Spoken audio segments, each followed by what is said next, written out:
April 12, 1819, and the dawn light filtered through the curved glass panels of the orangery at Ravensmere estate, casting geometric patterns across the stone floor where Eleanor Fairfax moved quietly among the potted lemon trees, her worn morning dress the colour of faded lavender, her hands gentle as she inspected the waxy leaves for signs of scale or blight. This hour belonged to her alone, the single portion of each day when she was not Miss Fairfax the governess, not the shadow in the schoolroom or the invisible presence at the edge of drawing-rooms, but simply Eleanor, a woman who loved the sharp citrus scent and the way morning transformed glass and greenery into something luminous.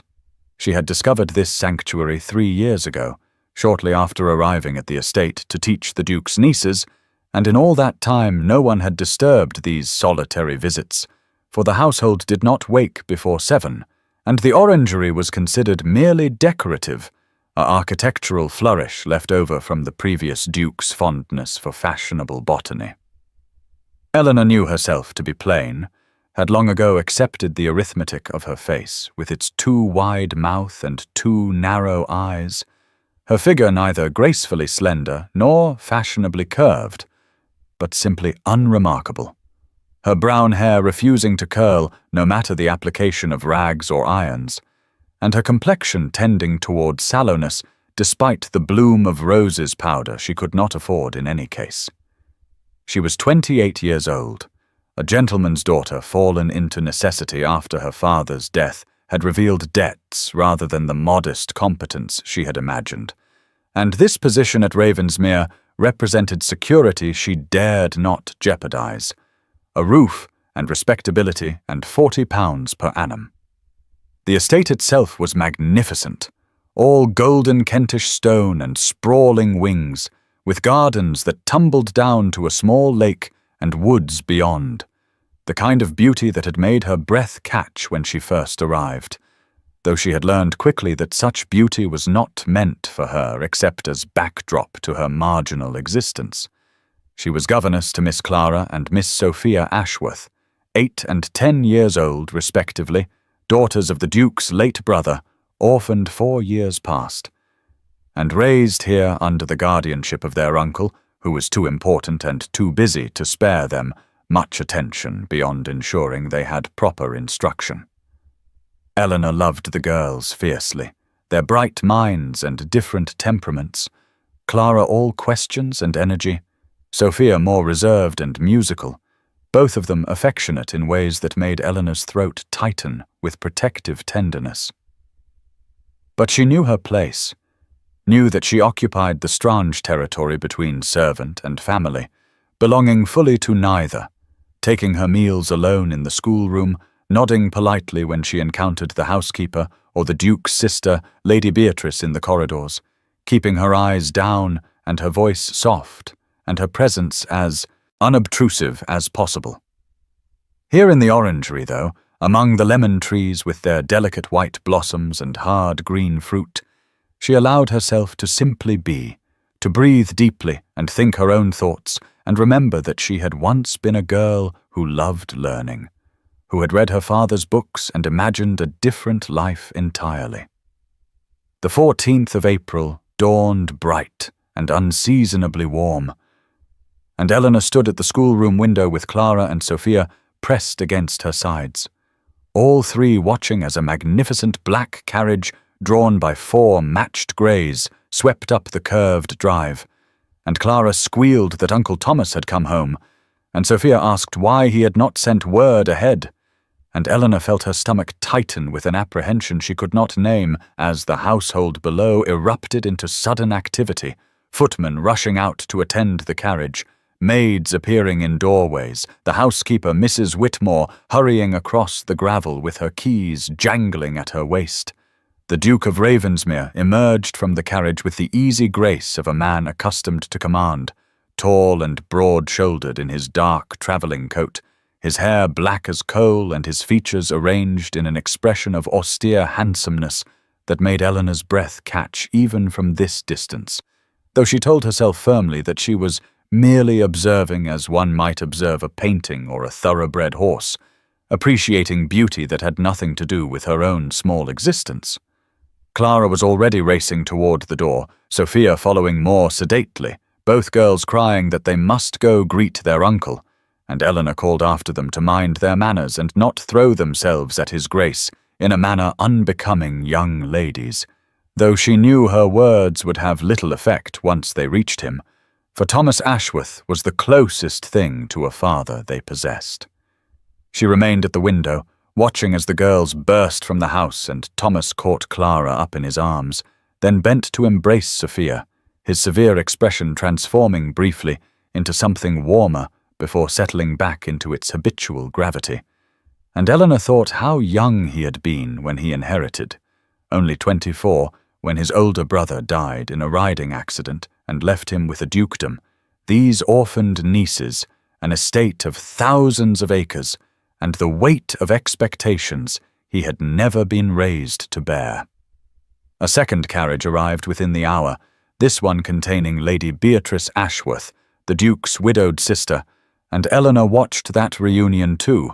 saw Beatrice speak urgently to her brother while gesturing toward the house, her sharp features animated with some intelligence that made Thomas's expression darken, and Eleanor withdrew from the window feeling the familiar sensation of her own invisibility settling over her like a well-worn cloak. The afternoon passed in unusual disorder, lessons abandoned as Clara and Sophia were summoned to take tea with their uncle in the drawing room, and Eleanor retreated to her small chamber adjacent to the schoolroom, listening to the sounds of trunks being carried upstairs, servants called to attend his grace, the housekeeper issuing rapid instructions about airing rooms and preparing dinners and ensuring everything met ducal standards. Later, when the girls returned flushed and chattering, they reported that Uncle Thomas had been in London on business for the Crown, something diplomatic and important they did not fully understand,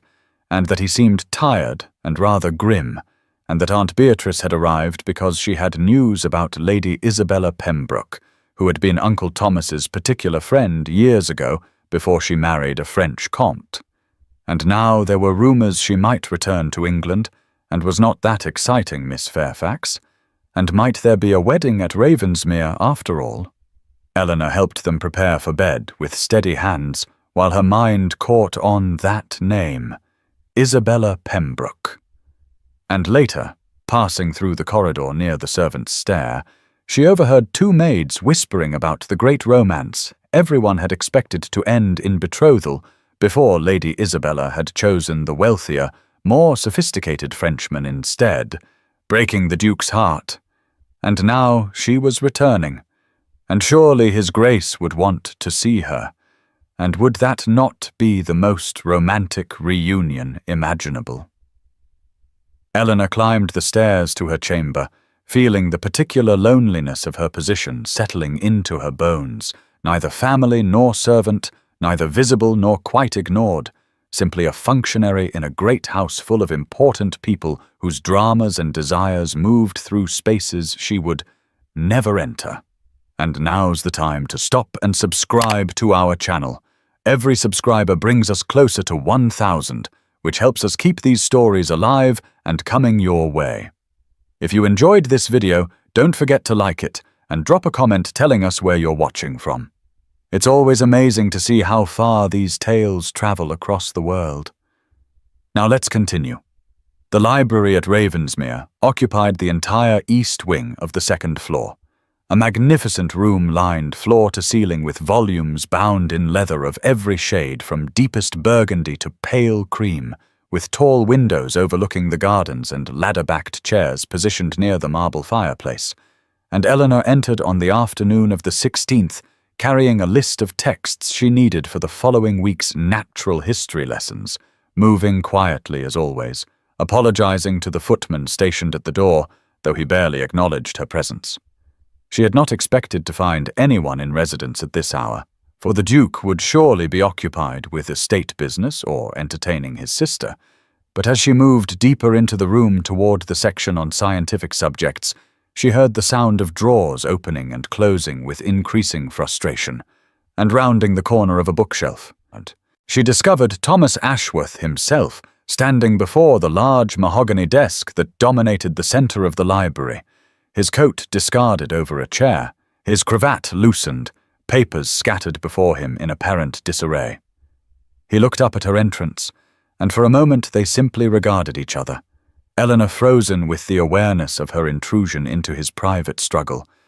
And then he straightened and offered a slight bow, his expression transforming from frustrated distraction into formal courtesy as he said,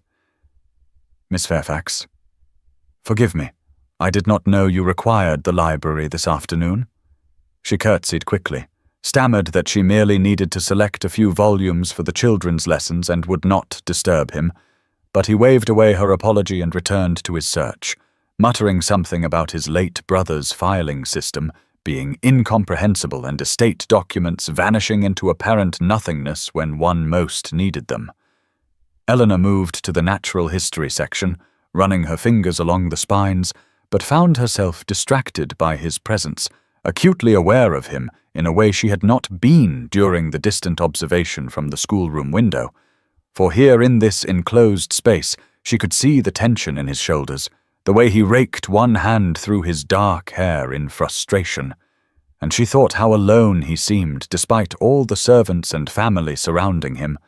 how the weight of responsibility sat visibly upon him. She had located 2 of the 3 books she required when he spoke again, asking if she were familiar with the organization of the library, and she turned to find him watching her with an expression of cautious hope, and she admitted that, yes, she had spent considerable time here over the past 3 years and had developed some understanding of the collection. He asked, rather humbly for a duke, if she might know where his brother had kept documents related to tenant agreements, and Eleanor found herself moving to the desk, suggesting that the late Duke had favored a locked drawer in the lower right corner for matters of business, and Thomas dropped to one knee and discovered the drawer she indicated, producing a key from his waistcoat and opening it to reveal precisely the papers he sought. The relief on his face was almost boyish as he stood, thanking her with genuine warmth, and then his gaze fell upon the books she held, and he asked what subject the girls were studying, and when she explained that they were learning to identify and categorize local plant species,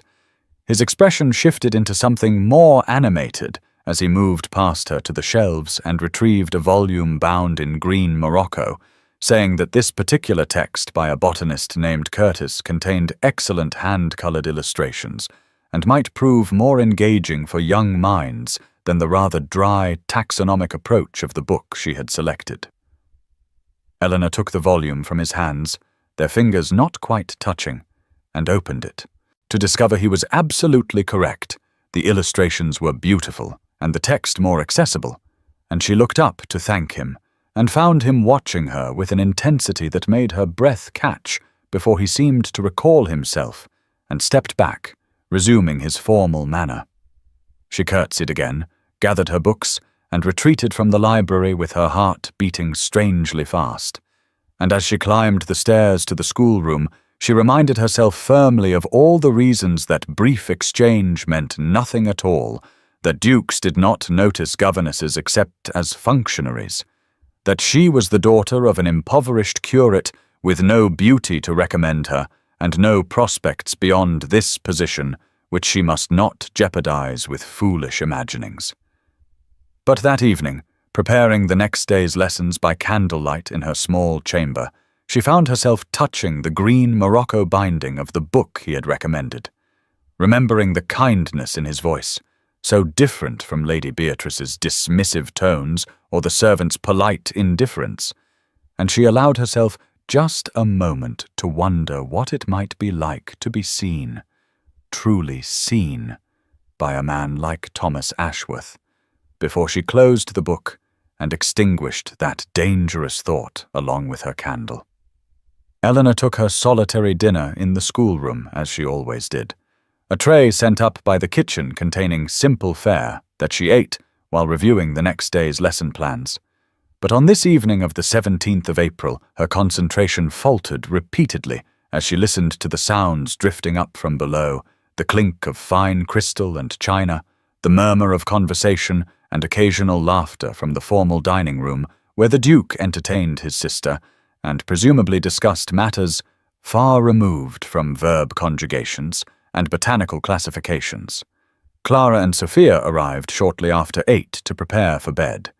Both girls flushed with the excitement of having been permitted to join the adults for the first course, and they chatted as Eleanor helped them into their night dresses, reporting that Uncle Thomas had announced the most wonderful news, that Lady Isabella Pembroke would be arriving at Ravensmere within a fortnight, and Aunt Beatrice had clapped her hands together and said it was about time, and Uncle Thomas had looked rather serious, but had agreed that, yes, Isabella's return to England was confirmed.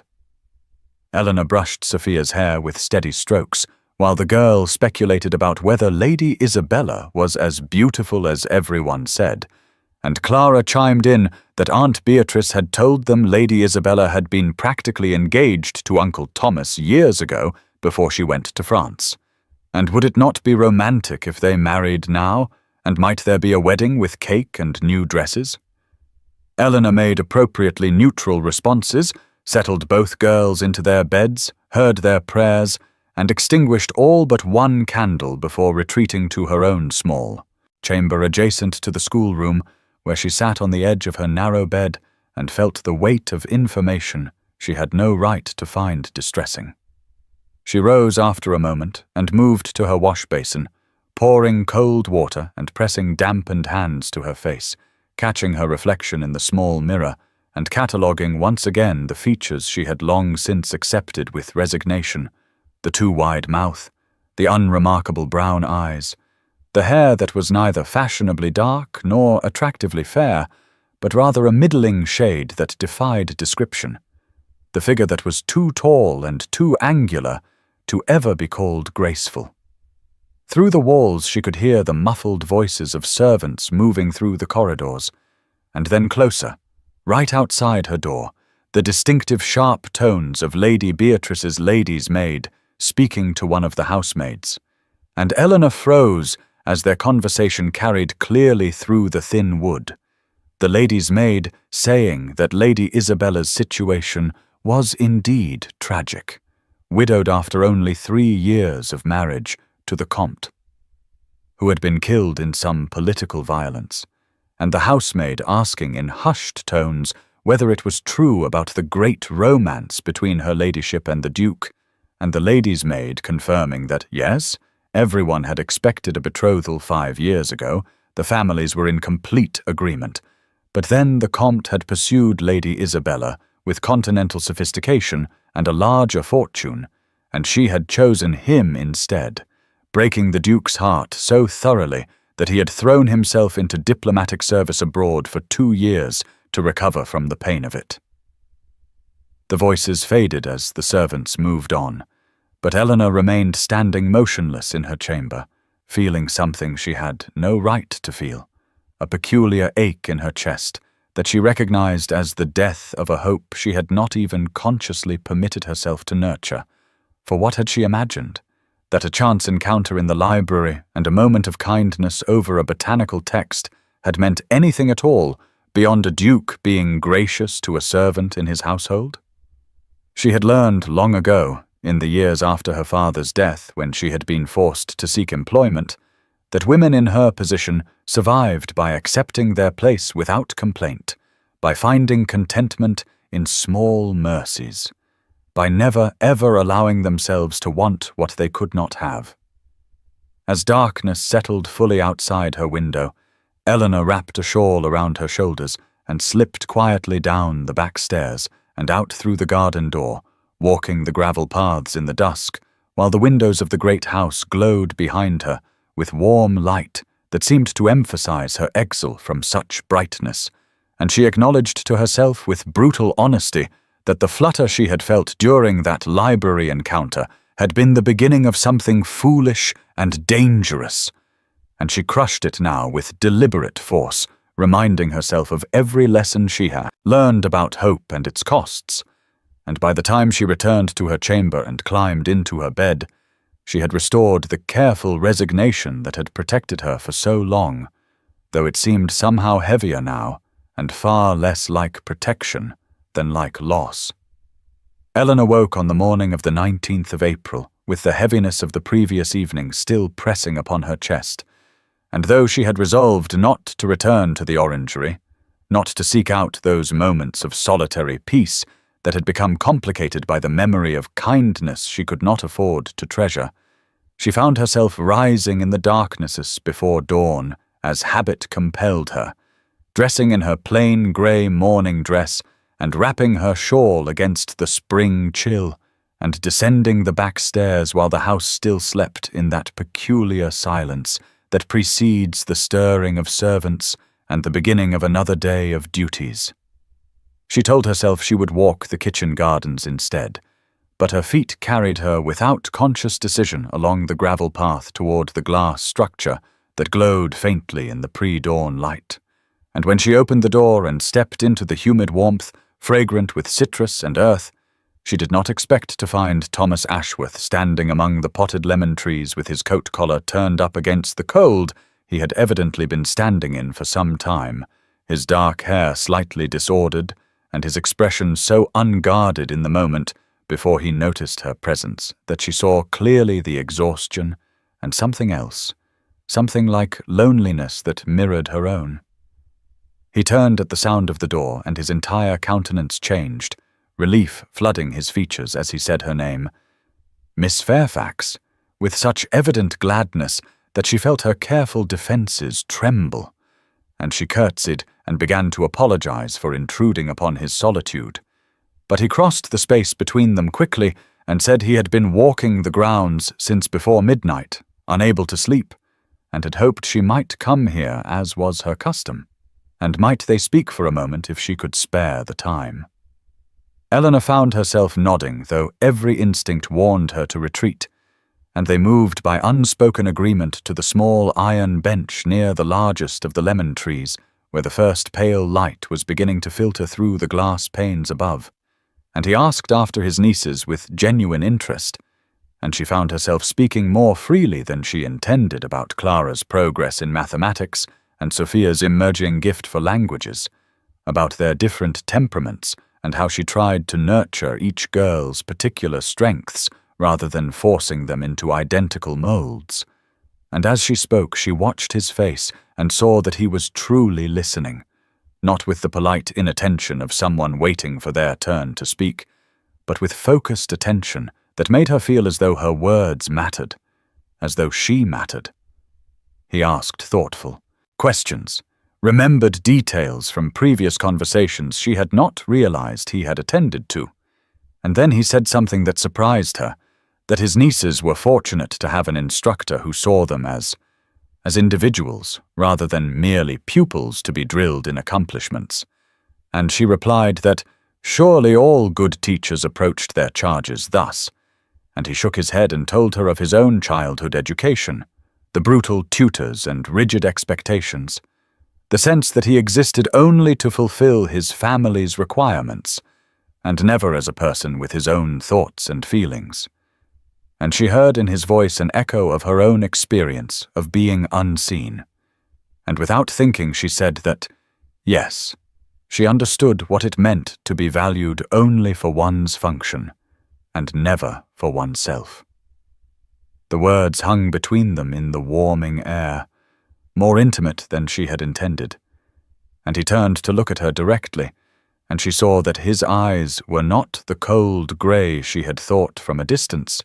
but rather a complex shade that held both warmth and sorrow, and he said quietly that he suspected she understood a great many things that others missed, and she felt heat rise to her face and looked away toward the lemon trees with their dark leaves and pale fruit. And then he asked her what had brought her to Ravensmere 3 years ago, and she found herself telling him what she rarely spoke of, her father's death from fever when she was 24, the discovery that his living had provided barely enough for survival and nothing for his daughter's future, the necessity of seeking employment and the gradual understanding that women of her birth and education, but without beauty or connections, had limited paths available, and how she had been grateful, genuinely grateful, to secure this position in a great house where she was treated with basic decency and the children were kind. He listened without interruption until she finished, and then he said something that pierced through all her careful resignation. He said that she spoke as though she were grateful for scraps when she deserved a feast, and before she could respond to words that threatened to undo her entirely, the orangery door opened and a footman appeared, looking flustered, begging the Duke's pardon, but his steward required urgent consultation about a matter with the tenant farms, and Thomas rose with visible reluctance, told Eleanor he hoped they might continue this conversation another time, and then he was gone, leaving her alone among the lemon trees with her heart beating strangely and something shifting inside her that felt dangerous and inevitable, like spring growth that could not be contained no matter how one might wish to preserve the safety of winter dormancy. Over the following days, in that peculiar span of time between the 20th and the 26th of April, Eleanor became aware of Thomas Ashworth's presence in spaces she occupied with a frequency that could not be attributed to coincidence, and she found herself in a state of perpetual bewilderment that warred with the caution she knew she must maintain. He appeared in the library on the morning of the 21st, while she searched for a volume of French poetry for Sophia's lessons, and instead of the brief exchange she expected, he remained, asking her opinion on a translation of Rousseau she had mentioned during their orangery conversation, and they spoke for nearly 20 minutes about philosophy and education, while spring light streamed through the tall windows and illuminated the dust motes floating between them like visible proof of something suspended and shimmering in the air. That afternoon, she walked with Clara and Sophia through the gardens, as was their custom, following lunch. The girls gathering specimens for their nature journals, and Thomas appeared on the path, as though his presence there were the most natural thing in the world, and he walked with them for the better part of an hour, asking the girls about their findings and listening with genuine interest as Clara explained the difference between the emerging leaves of oak and ash, and Eleanor felt his gaze on her repeatedly, and when their eyes met, she saw something in his expression that made her breath catch, and her careful composure threatened to dissolve entirely. On the 23rd, she brought the girls to the music room for Sophia's pianoforte practice, and Thomas arrived perhaps 10 minutes later, claiming he had been passing and heard the music, and he sat in one of the chairs near the instrument and listened while Sophia played her scales and then a simple Mozart piece, and when the girl finished, he praised her genuinely and then asked Eleanor if she played, and when she admitted that yes, her father had taught her, though she had little opportunity for practice now, he insisted she play something, and she found herself at the instrument with his attention focused entirely upon her, while her fingers moved across the keys in a handel air she had loved as a girl. And when she finished, there was a moment of profound silence before he said quietly that it was beautiful. She was beautiful when she played, and then seemed to realize what he had said and looked away, and Eleanor felt heat flood her face and something dangerous bloom in her chest, despite every warning her mind issued.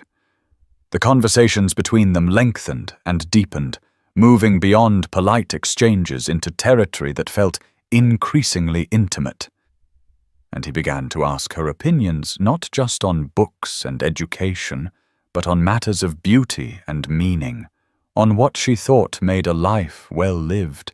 on whether she believed happiness was a matter of circumstance or choice. And she found herself responding with a honesty she had never offered another person, her true thoughts emerging as though he had created a space where pretense was unnecessary, and his attention felt like sunlight after years of shadow, warming parts of herself she had learned to keep carefully cold. But Lady, Beatrice noticed, and on the afternoon of the 25th she encountered Eleanor in the corridor outside the schoolroom and delivered a cutting remark about governesses who forgot their station, suggesting that Eleanor seemed to have developed ideas above her place, and though the words were delivered with a smile, their meaning was unmistakable, and Eleanor curtsied and murmured an apology, and retreated to her chamber, where she sat trembling with the collision of hope and self-protection, knowing that she was allowing herself to feel things she had no right to feel, to want things that could never be hers, yet finding herself unable to stop the tide of emotion that Thomas's presence and attention had unleashed, and she recognized with growing clarity that she was in terrible danger of loving a man so far above her station that the very thought was a form of madness. Yet when she closed her eyes, she saw his face and heard his voice saying her name, and the war within her between hope and resignation had never been more fierce or more likely to destroy her. Lady Isabella Pembroke arrived at Ravensmere on the afternoon of the 27th of April in a carriage that bore the faded remnants of aristocratic grandeur, and Eleanor watched from the schoolroom window with Clara and Sophia pressed beside her as the household assembled in the courtyard below to receive the woman whose name had haunted the estate like a ghost given substance. And when Isabella stepped down from the carriage, Eleanor felt her breath stop because the woman was breathtakingly beautiful in a way that made Eleanor understand with crushing clarity the vast distance between herself and those whom society deemed worthy of attention. Isabella's hair gleaming gold, even in the grey afternoon light, her figure elegant despite the travelling clothes, her bearing that of someone accustomed to admiration and deference. And Thomas was there, striding forward to greet her, and even from the distance of the upper window Eleanor could see the emotion on his face, something between shock and recognition, and what might have been tenderness. And she watched as Isabella reached for his hands, and he took them, and they stood thus for a long moment, before he handed her down and led her toward the house, while Beatrice followed, and servants scurried with luggage, and the entire household seemed to reorganize itself around this luminous presence. The girls chattered excitedly, asking who the beautiful lady was, and Eleanor forced her voice to steadiness as she explained that Lady Isabella was an old friend of their uncle's, someone he had known years ago who had been living in France, and Sophia said with innocent delight that perhaps Uncle Thomas would marry her because she was so very pretty, and Eleanor felt something crack inside her chest, but she smiled and said that marriage was a matter for adults to decide, and they should return to their lessons, though she could not afterward remember what she taught them in the remaining hour before their supper. That evening, Eleanor took her solitary meal in the schoolroom, as always, but the sounds of the house below were different, animated conversation drifting up from the dining room where she knew Thomas and Beatrice dined with Isabella. And when Clara and Sophia returned from their own meal, they were full of whispered intelligence gleaned from the maids, speaking with the oblivious cruelty of children about how Lady Isabella had fled France because her husband had died and left her in a delicate condition, and Beatrice's maid had told the kitchen staff that Isabella had nowhere to go because her own family had disowned her for the scandal of bearing a child out of proper mourning, and surely the Duke would rescue her because everyone knew they had been attached years ago before she married the French comte,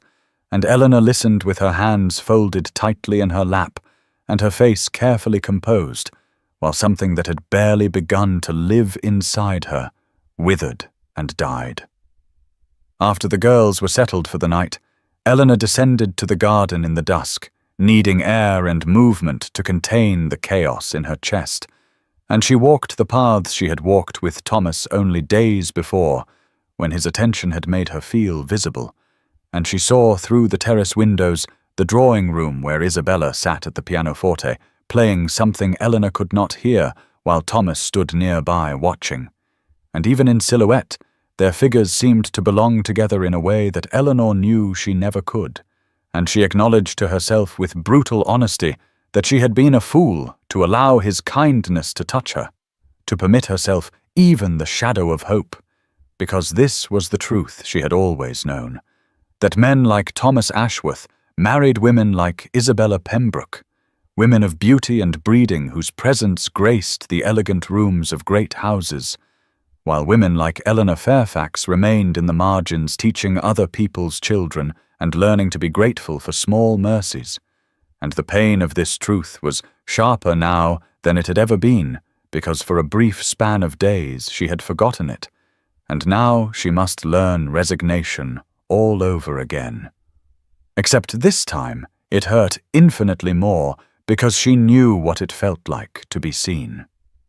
Thomas Ashworth disappeared from Eleanor's orbit entirely in the days following Isabella's arrival, and the absence felt more profound than any presence she had known. As though something that had briefly illuminated her world had been extinguished and left her in darkness deeper than before, because now she knew what light felt like.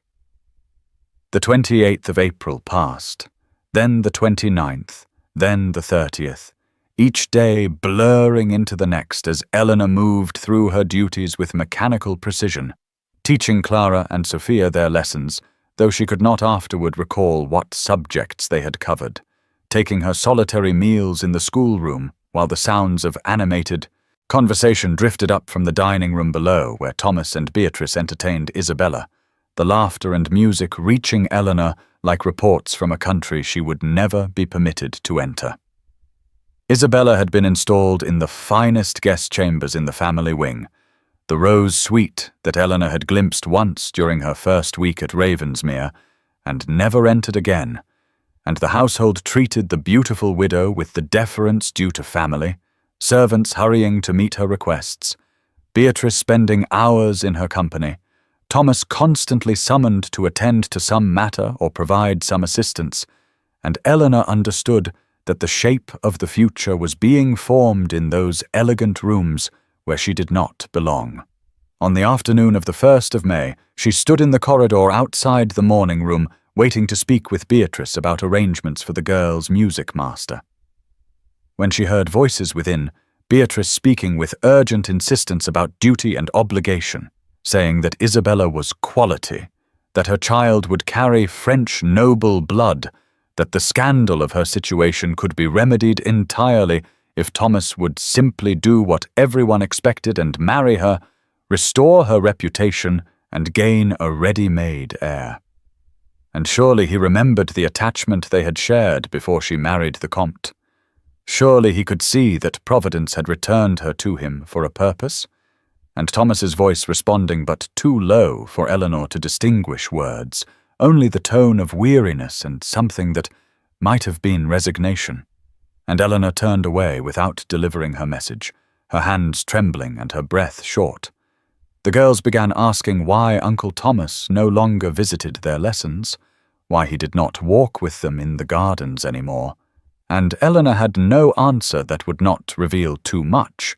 so she distracted them with additional activities and projects, keeping them busy and herself exhausted so she would not have time to think about dawn conversations in the orangery, or the way he had looked at her when she played Handel, or the words he had spoken about her deserving a feast instead of scraps,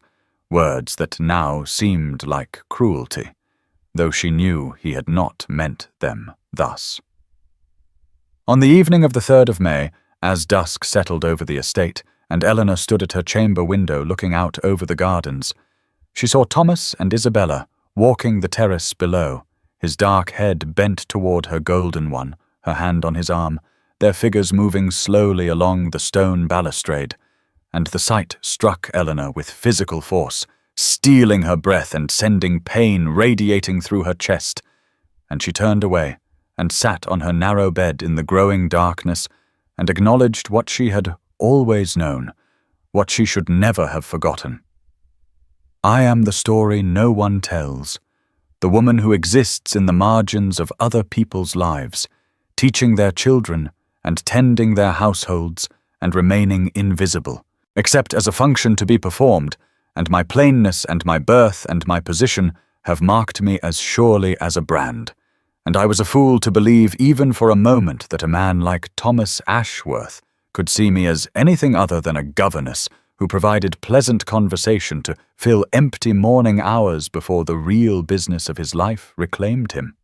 She stopped going to the orangery at dawn, could not bear the memories that lived in that space.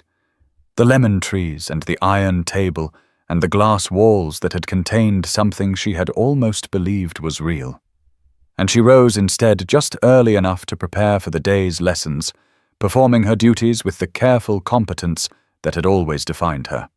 accepting that this pain too would fade eventually into the dull ache of resignation she had carried for years before Thomas returned to Ravensmere and made her forget what she was. Thomas Ashworth appeared in the schoolroom doorway on the morning of the 6th of May without warning, his sudden presence startling Eleanor so completely that she dropped the slate she had been using to demonstrate arithmetic to Clara and Sophia, the sound of it clattering against the wooden floor cutting through the lesson like a thunderclap. And both girls turned to see their uncle standing there with an expression Eleanor could not decipher, something urgent and searching in his eyes that made her heart begin to pound against her ribs with painful force. He apologized for the interruption in a voice that seemed strained, asked if he might speak with Miss Fairfax privately for a moment,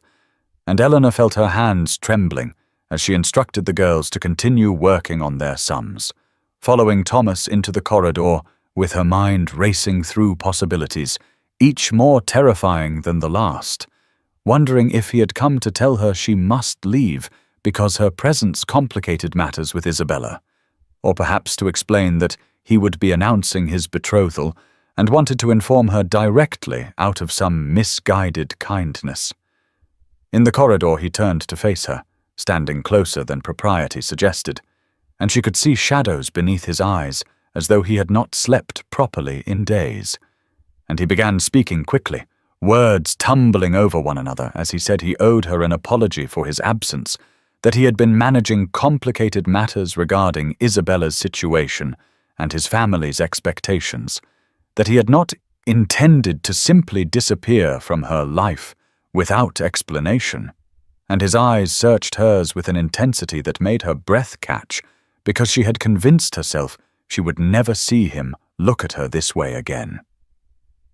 He seemed about to say something more, something that made his whole body lean toward her with urgency, when the sound of footsteps on the stairs interrupted them and Isabella appeared at the landing, beautiful even in morning dress, her golden hair catching the light from the corridor windows, and she moved toward them with a smile that did not quite reach her eyes, placing her hand on Thomas's arm with familiar intimacy, and saying in her musical voice that she was so sorry to interrupt, but she desperately needed his assistance with a letter to her solicitor regarding the settlement he had so generously offered, and Eleanor watched as Thomas's jaw tightened, as something that might have been frustration or anger flickered across his face before he smoothed it into courtesy, and he looked at Eleanor with what seemed like desperation and said they would continue this conversation later. And then Isabella was leading him away down the corridor, glancing back once at Eleanor with an expression of cool assessment that made Eleanor feel every inch of her plainness and insignificance. She returned to the schoolroom in a state of confusion, her composure barely maintained as she guided the girls through the remainder of their lessons, her mind replaying every word Thomas had spoken, every nuance of his expression, trying to understand what it meant that he had sought her out, that he had looked at her as though her opinion mattered, as though her absence from his days had registered as loss, and she did not know whether to allow hope to kindle again or to protect herself against further pain. That evening, as dusk settled over Ravensmere, and Eleanor sat in her small chamber trying to focus on preparing the next day's lessons, she heard a soft sound at her door, and found when she opened it a folded piece of paper that had been slipped beneath, and her hands shook as she unfolded it to see Thomas's distinctive handwriting, the message brief but devastating in its effect on her carefully constructed defenses. Please resume your morning visits to the orangery. I find I miss encountering you there. She read the words again and again until they blurred before her eyes, and she pressed the paper against her chest as though she could somehow absorb the meaning deeper, and she acknowledged to herself that despite every warning her reason offered, despite the impossibility of the situation and the pain that surely awaited her, She would go to the orangery at dawn tomorrow, because she was not strong enough to resist the possibility that perhaps she had not been wrong to hope after all. Eleanor woke before dawn on the morning of the 7th of May, with Thomas's note still pressed beneath her pillow where she had placed it the night before, and she rose in the darkness and dressed with hands that trembled slightly, choosing her plainest morning dress as though armor against disappointment. And she made her way through the silent corridors of Ravensmere and across the dewy lawn to the orangery as the sky began to lighten from black to deep blue, pushing open the glass door to find Thomas already there, standing beside the small iron table where he had set out a tea service that steamed gently in the cool morning air, and the sight of him waiting for her with such evident care made something crack open in her chest that she had been holding closed through sheer force of will. He turned at the sound of her entrance, and his face transformed with relief so profound that Eleanor understood he had genuinely feared she would not come, and he said he had been here every morning since she stopped appearing, hoping each dawn that she would return, and there was no artifice in his voice, no practiced charm of the sort she imagined men of his station deployed when they wanted something, only raw honesty that made her throat tighten with emotion she did not dare name.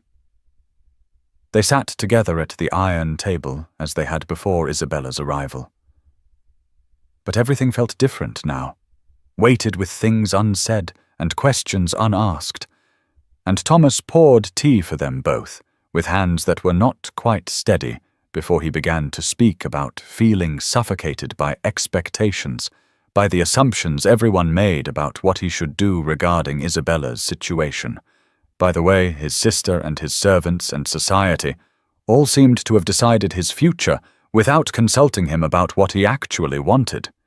And Eleanor listened with her teacup warming her cold hands and her heart beating too fast as she tried to understand what he was telling her and why he was telling her these things that seemed too intimate for a duke to share with his niece's governess. He asked about her life before Ravensmere, and the question surprised her because no one ever asked about her past, as though she had simply materialized in the schoolroom fully formed with no history or hopes or losses of her own, and she found herself telling him carefully about her father's death 6 years ago, the curate who had loved books and learning and had taught her Latin and Greek and philosophy in their small rectory, about how his passing had left her alone with no income and no prospects except to seek a position, about how Lady Beatrice had hired her, and how she had been grateful for this place and this work, because it was so much better than the alternatives available to impoverished gentlewomen with no connections, and she spoke of gratitude as though it were the highest blessing she could expect from life. And Thomas set down his teacup and leaned forward, and looked at her with such intensity that she could not look away. And he said something that struck her like a physical blow. "You speak as though you are grateful for scraps when you deserve a feast." And Eleanor could not breathe, could not form words, could only stare at him as the morning light strengthened around them and made the lemon trees cast long shadows across the stone floor and illuminated his face with its expression of something that looked almost like anguish, as though her resignation to so little pained him in ways she could not begin to understand. The meetings in the orangery became as necessary to Eleanor as breathing, the rhythm of their dawns together establishing itself with such naturalness that by the 3rd morning after their reconciliation she found herself waking before the sun with a sense of anticipation that felt both terrifying and inevitable, and she would dress quickly in the darkness and make her way through the sleeping house to find Thomas always already there among the lemon trees with tea prepared, and that expression on his face when she entered that made her feel seen in ways she had never experienced in all her 28 years of moving through the world, as though she were made of shadow rather than flesh. They spoke of everything in those stolen hours as dawn light gradually transformed the orangery from a space of darkness punctuated by lantern glow into a golden sanctuary, where the scent of citrus blossoms surrounded them like a benediction, and Thomas told her about inheriting the dukedom at 24 when his older brother Edward died in a riding accident,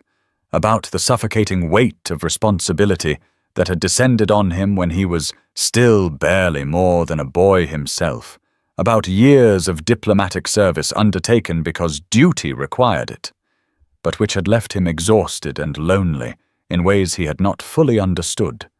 until these mornings with her showed him what it felt like to be himself rather than simply the Duke of Ravensmere. Eleanor found herself sharing things she had never spoken of to anyone, her love of botanical studies that she pursued through borrowed books and careful observation of the estate gardens, her joy in teaching Clara and Sophia, which came not just from duty, but from genuine delight in watching young minds unfold and discover the world, her memories of her father teaching her Greek philosophy in their small rectory, and telling her that she had the finest mind he had ever encountered,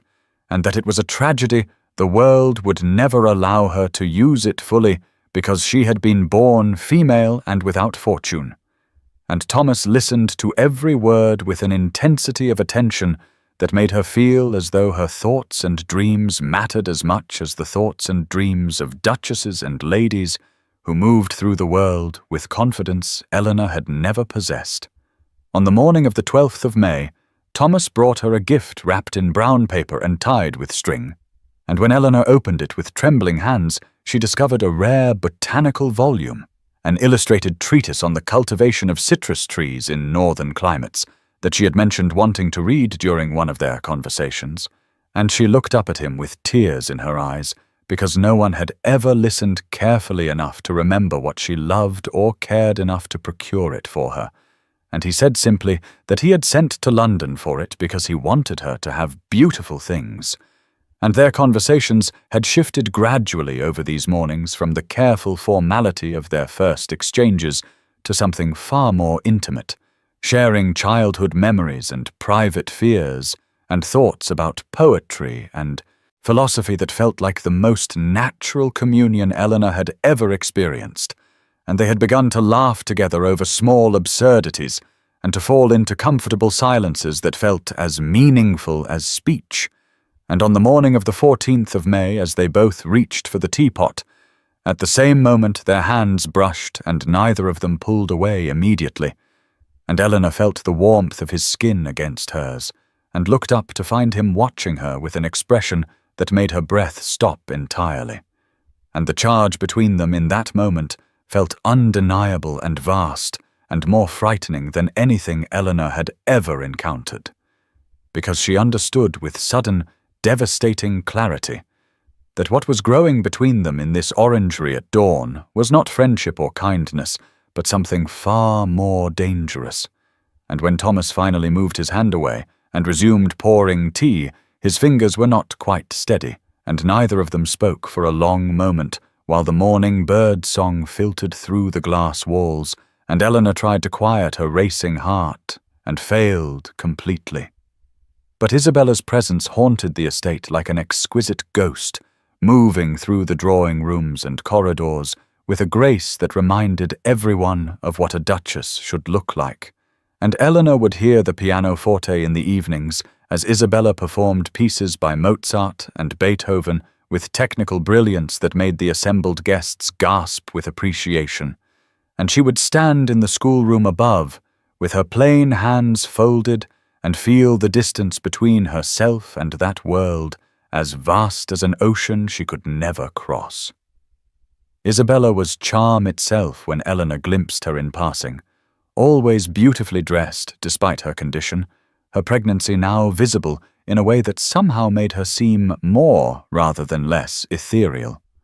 And she had a way of touching Thomas's arm when she spoke to him, and laughing at memories of their youth that made Eleanor's chest tighten with something that felt like drowning. Society callers descended on Ravensmere with increasing frequency, ladies who took tea in the drawing room and whose voices would drift up to where Eleanor worked with Clara and Sophia, and she heard the whispers that were meant to be whispers, but carried perfectly well through the old house. How noble the Duke would be if he married poor Lady Isabella and gave her child a name. How romantic that his first love had returned to him in her hour of greatest need. How it was clearly meant to be after all these years, and Eleanor would continue passing Latin with Sophia or reviewing watercolors with Clara and pretend that each word did not land like a stone against her ribs. On the morning of the 20th of May, Eleanor descended to the library earlier than usual to retrieve a history volume and passed by the study where Thomas met with his man of business, and she heard through the partially open door a conversation about settlements and provisions, about making arrangements for a child to be raised as an Ashworth with full rights of inheritance if the Duke should have no other sons, and though she did not hear Thomas agree to anything, the mere fact of the discussion felt like the closing of a door she had foolishly allowed herself to believe might open,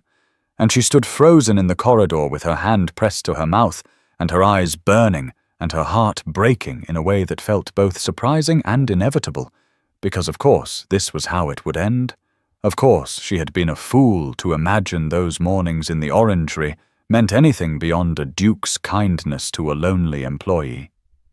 She resolved in that moment to protect herself, to rebuild the walls she had allowed to crumble during those dawn conversations, to return to the resigned contentment she had known before Thomas had looked at her as though she mattered. And when she appeared in the orangery the next morning, she kept her responses brief and her eyes averted, and her entire demeanor locked back into the careful neutrality of a governess who knew her place. Thomas noticed immediately. She could see it in the way his face shifted from pleasure at her arrival to confusion, and then to something that looked like pain. And he asked her what had changed, why she was retreating from him, his voice holding a note of frustration that made her want simultaneously to weep and to run. But she only said that nothing had changed, that perhaps they had both allowed the conversations to become too familiar, and it was better to remember what was proper. And he set down his teacup with enough force that it rattled against the saucer and said with barely controlled emotion, "Why do you retreat from me, Eleanor?" And she could not answer honestly, could not tell him that she was trying to survive what was coming, so she said nothing at all and left the orangery. While dawn was still breaking and did not look back, even though she felt his eyes following her all the way across the lawn toward the house that had briefly felt less lonely and now felt like a prison of her own careful construction. Eleanor was crossing the corridor from the schoolroom to her small chamber on the afternoon of the 22nd of May, arms full of the girls' copybooks that needed reviewing, when Lady Beatrice stepped out from the music room with such calculated precision that Eleanor understood immediately this encounter was not accidental, and the older woman's face held an expression of cold determination that made Eleanor's stomach tighten with dread even before a single word was spoken. "You forget yourself, Miss Fairfax," Beatrice said without preamble, her voice low enough not to carry to the servants, but sharp enough to cut, and Eleanor stood frozen in the dim corridor with its dark panelling and portraits of Ashworth ancestors looking down in judgment as Thomas's sister continued with the kind of surgical cruelty that only women of a certain class could deliver with such devastating efficiency. "My brother is a duke, one of the highest-ranking peers in England, and you are a governess, a woman without family or fortune or any claim whatsoever to a position in his world. And if you believe for one moment that his temporary kindness to you means anything beyond the sort of charity a good man might show to any creature in his household, then you are deluding yourself in ways that would be pitiable if they were not so grasping and inappropriate. Lady Isabella Pembroke is a woman of quality, born to one of the finest families in England, educated in accomplishments you could never hope to possess, and she is bearing a child who needs a name and the protection of a respected house, and it is my brother's duty to provide that protection through marriage, just as it has always been understood between their families." Beatrice took a step closer, and Eleanor could smell her perfume, something French and expensive that spoke of a world Eleanor would never inhabit, and the expression on the older woman's face held not anger exactly, but something worse, a kind of dismissive certainty that Eleanor was so far beneath consideration that this conversation itself was an act of condescension. "Your plainness and low birth make you invisible to men of his station, except as objects of charity or Christian duty, Miss Fairfax. And if you possess any dignity at all, you will remove yourself from situations where you might be mistaken for something you can never be. Because the scandal you are courting through your presumption will not harm my brother in the end, but it will destroy you utterly and leave you without position or character or any hope of employment in a respectable house ever again." Eleanor stood perfectly still during this speech, her arms aching from the weight of the copybooks, her face carefully composed in the neutral expression she had perfected over years of enduring dismissal. And she said with a voice that did not shake, "I have never forgotten my position, Lady Beatrice, and I have never presumed anything beyond what has been freely offered." But Beatrice cut her off with a sharp gesture and said, "Then you will understand that what has been freely offered must now be freely declined if you have any care for my brother's welfare or your own survival in this world."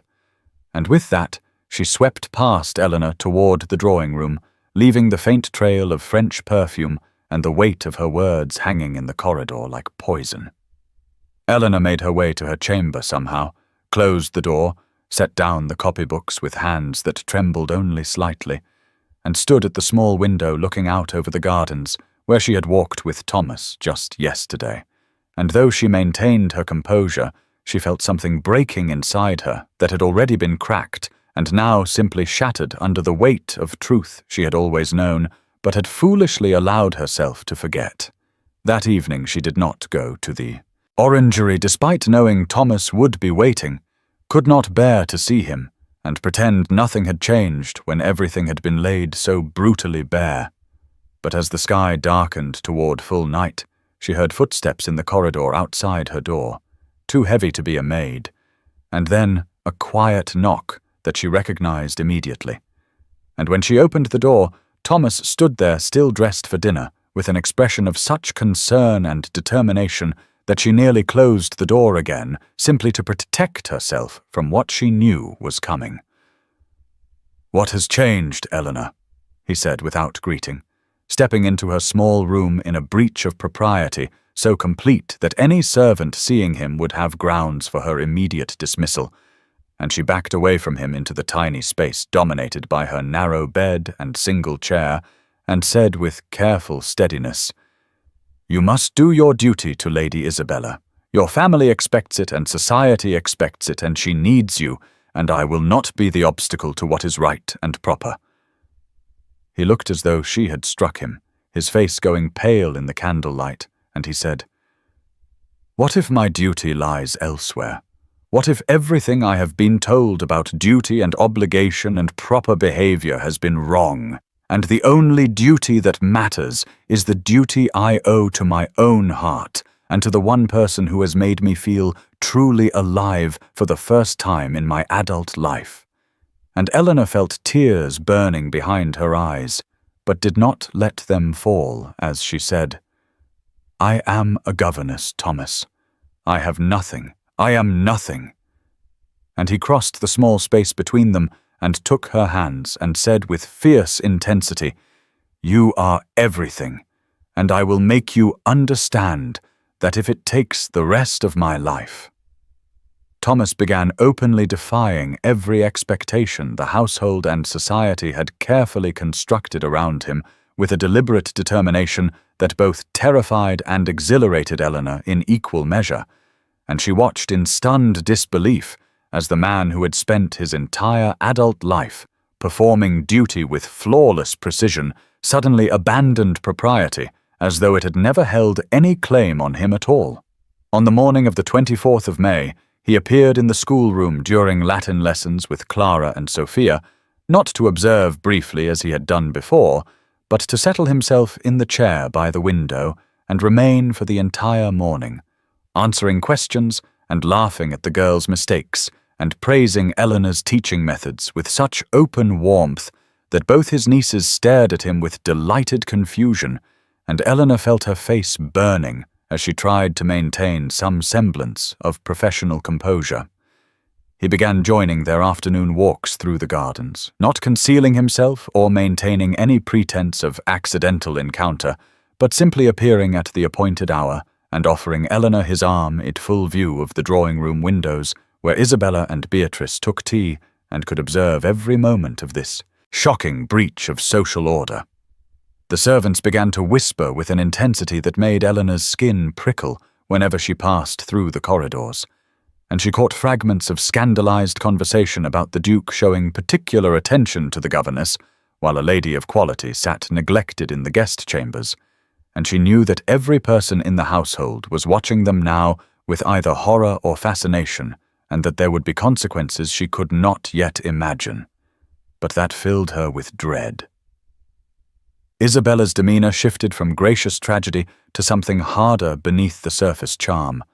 and Eleanor saw it one afternoon when she encountered Lady Pembroke in the upper corridor, and the beautiful woman looked at her with eyes that held pure calculation and said with honeyed venom,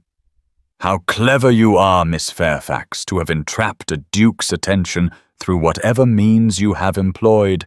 But such tricks never hold men of his station for long, and you will find yourself cast aside when he remembers what is owed to his name and his position." Beatrice increased her campaign of pressure and disapproval, appearing at breakfast to lecture Thomas about responsibility and the scandal he was courting and the damage he was doing to the family reputation, but Thomas simply continued eating his breakfast and said with maddening calm, "I appreciate your concern, Beatrice, but I am quite capable of managing my own affairs," which only made his sister more furious and more determined to separate him from Eleanor by any means necessary. The other servants, the footmen and maids and stable hands, divided into camps as the household polarized around the unfolding drama,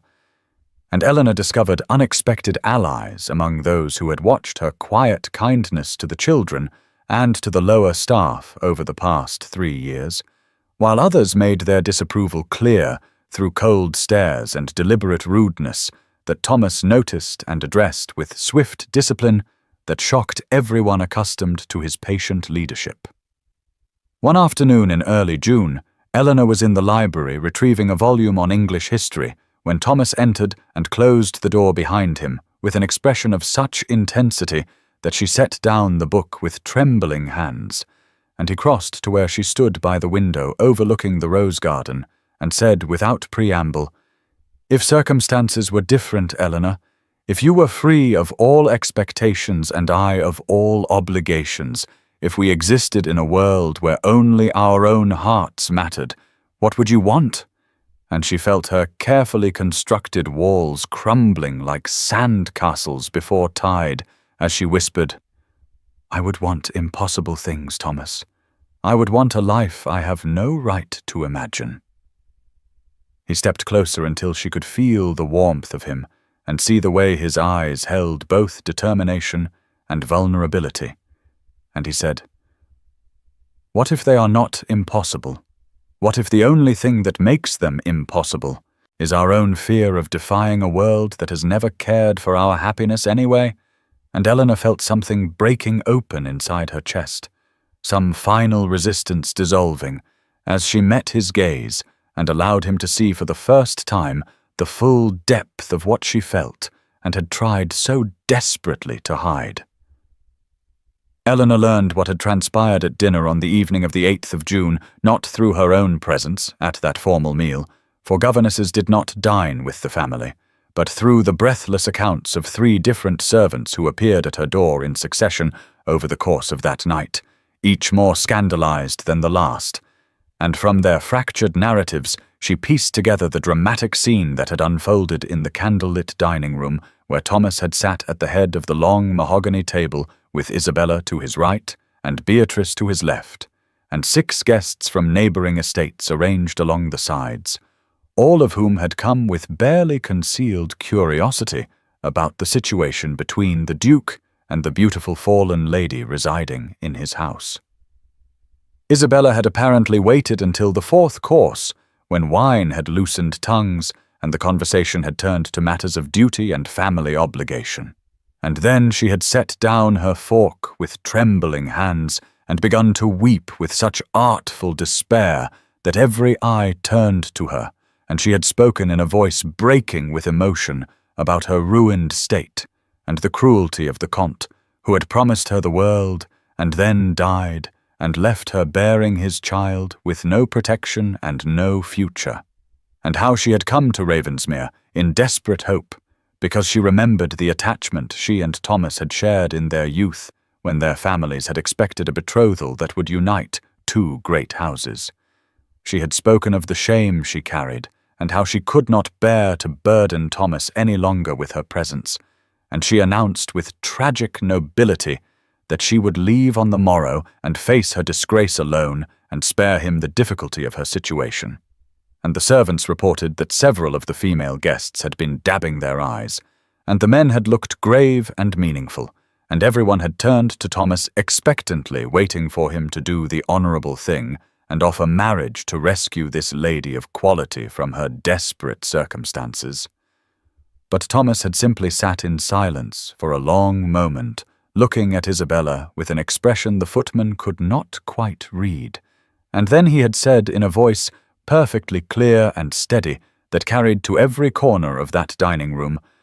"I will provide for you and your child completely, Isabella, a house of your own choosing with sufficient income to live in comfort and respectability,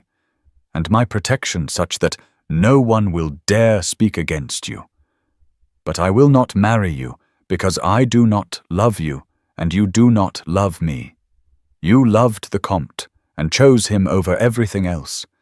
and I have recently come to understand what love truly is, because I have come to love another."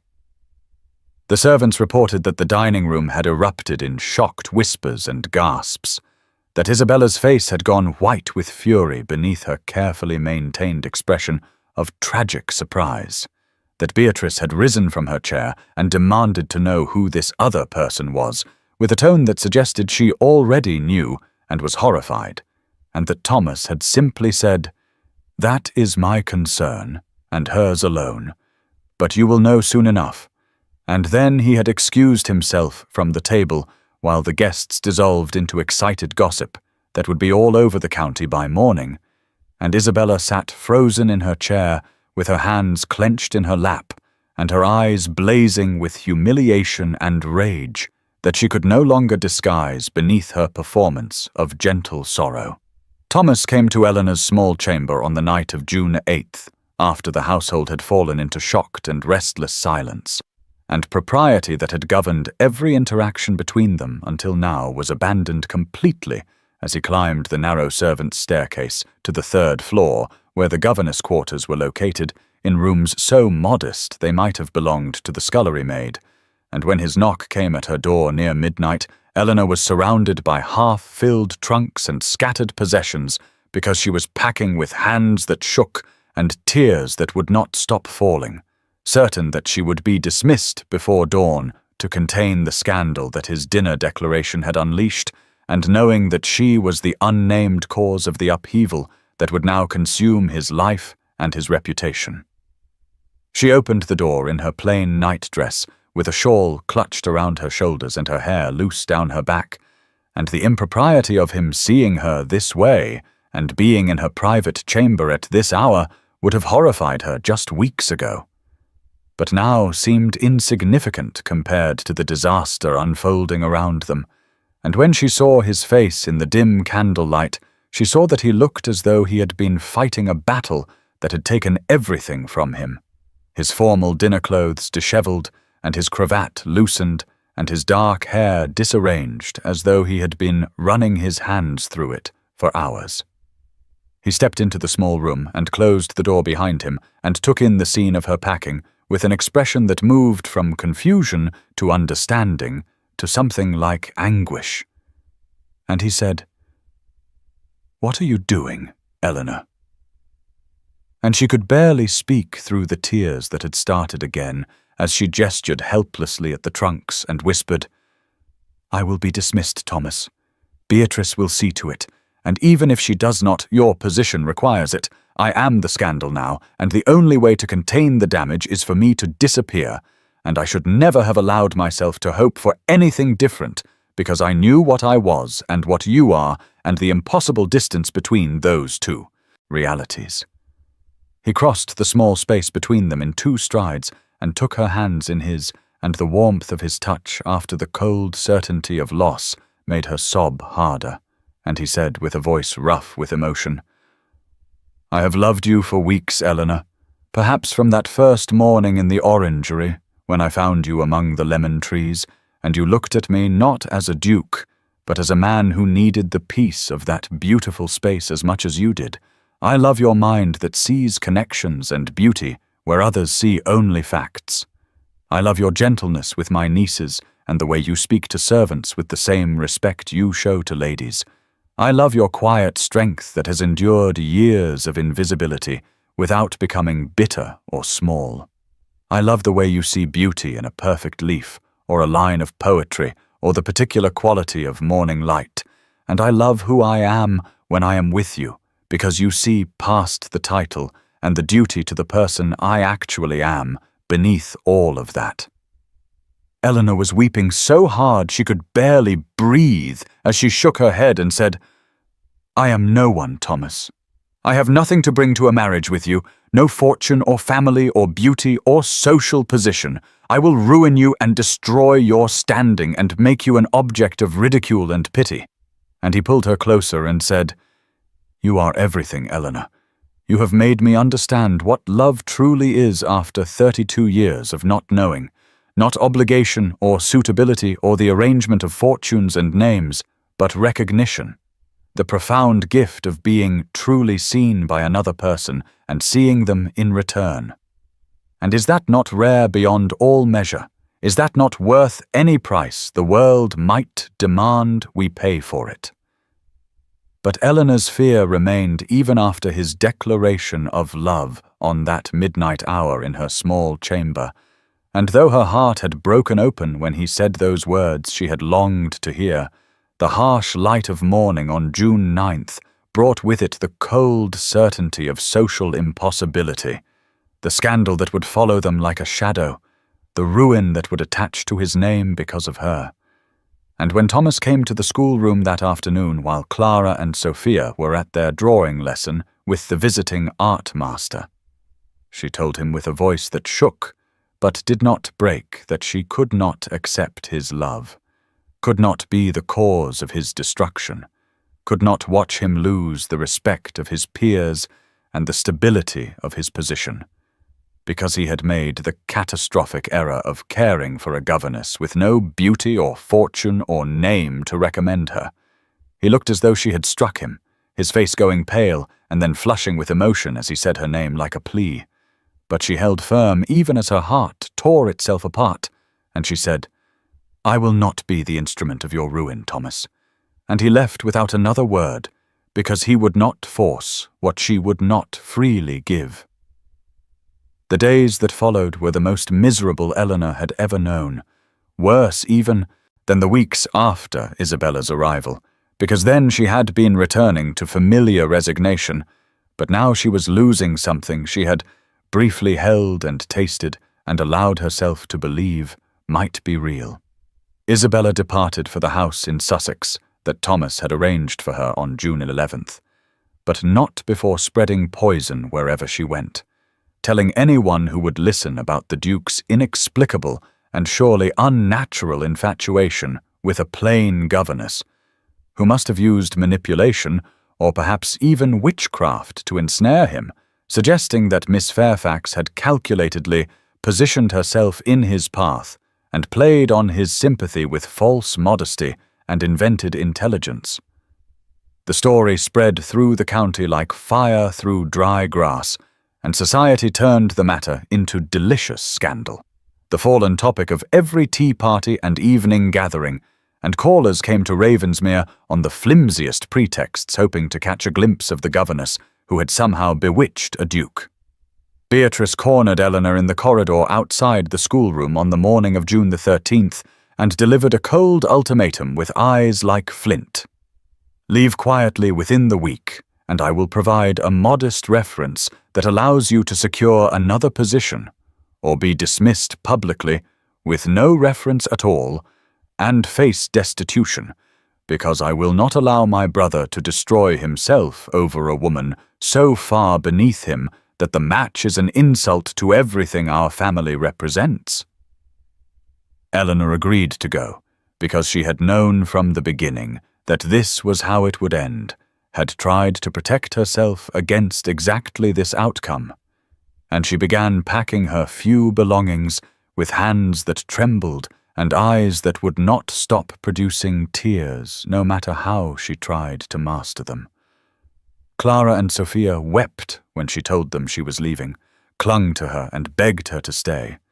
and she held them and told them they had been the great joy of her 3 years at Ravensmere, and she would carry them in her heart always. On the morning of June 15th, the day before her scheduled departure, Eleanor rose before dawn and made her way one final time to the orangery to say goodbye to the place where she had been happy, where she had discovered that love was real, even if it could not be hers to keep. Thomas was there in the orangery on the morning of June 15th, as though he had known she would come, standing among the lemon trees in the same spot where they had first spoken months ago when their acquaintance was new and the possibility of love had seemed as distant as stars, and the dawn light filtered through the glass panels and through the glossy leaves in patterns of gold and green that dappled his face and made the whole space feel suspended between night and day, between ending and beginning.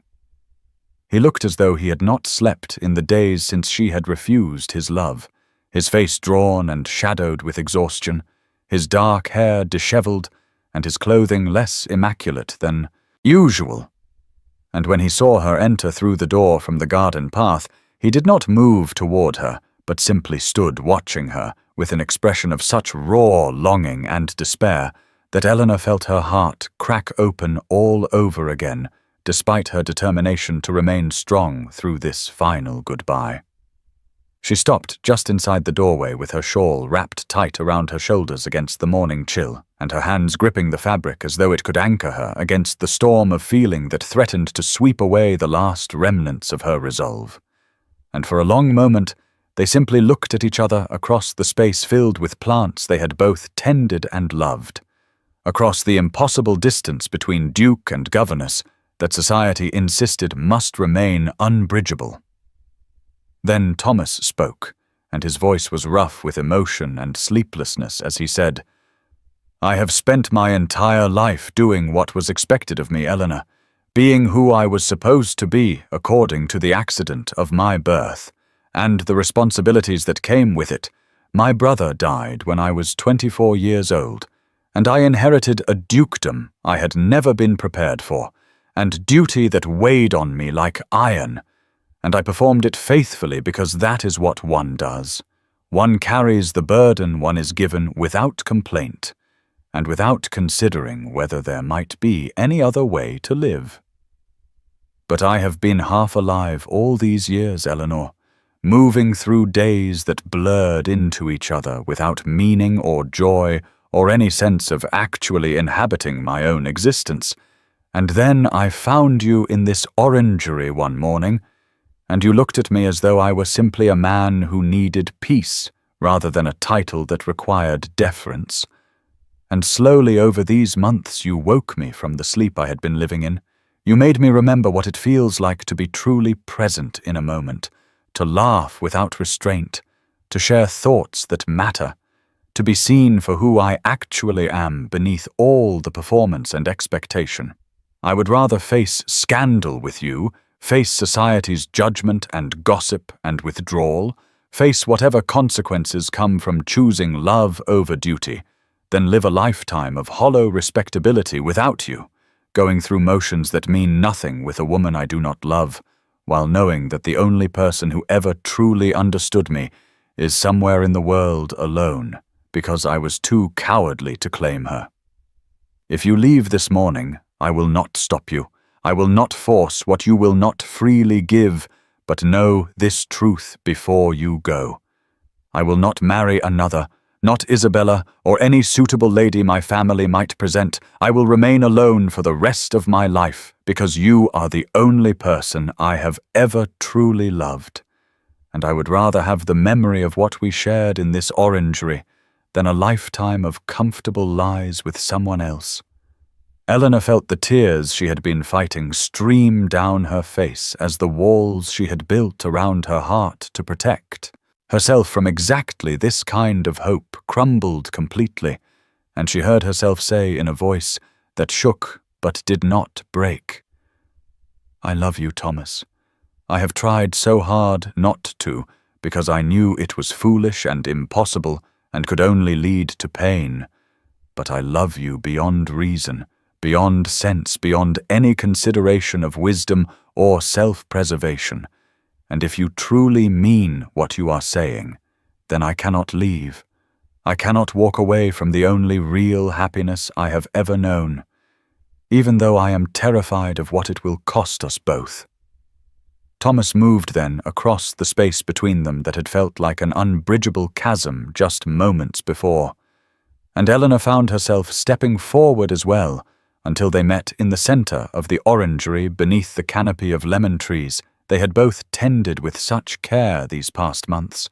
and then he was lowering himself to his knees on the stone floor in a gesture of such profound humility that Eleanor gasped and reached for him instinctively, though her hands were shaking so badly she could barely control them. The dawn had broken fully now, and golden light poured through the glass panels overhead and through the glossy green leaves to dapple them both in patterns of brightness and shadow. And Thomas looked up at her with his face transformed by hope and vulnerability, as he took both her hands in his and said, "Eleanor Fairfax, I am asking you to marry me, to become my wife and my partner in everything that life brings, to face with me whatever storms society throws at us, because I know in the deepest part of my soul that our love is worth any cost we might have to pay. I cannot promise you that the path ahead will be easy. I cannot tell you that there will not be those who judge you harshly, or who whisper cruel things, or who refuse to accept you as Duchess. But I can promise you that I will stand beside you always, that I will never regret choosing love over duty, that I will spend the rest of my life making sure you know how valued and cherished and seen you are. I offer you everything I have and everything I am, not the title or the estate or the position, though those come with me and will be yours as well, but rather this heart that has been sleeping for so long until you woke it, this life that had become hollow until you filled it with meaning, this self that had forgotten what it felt like to be truly known by another person. Will you marry me, Eleanor? Will you take this leap into the unknown with me and trust that love is enough foundation to build a life on even when the world tells us we are foolish?"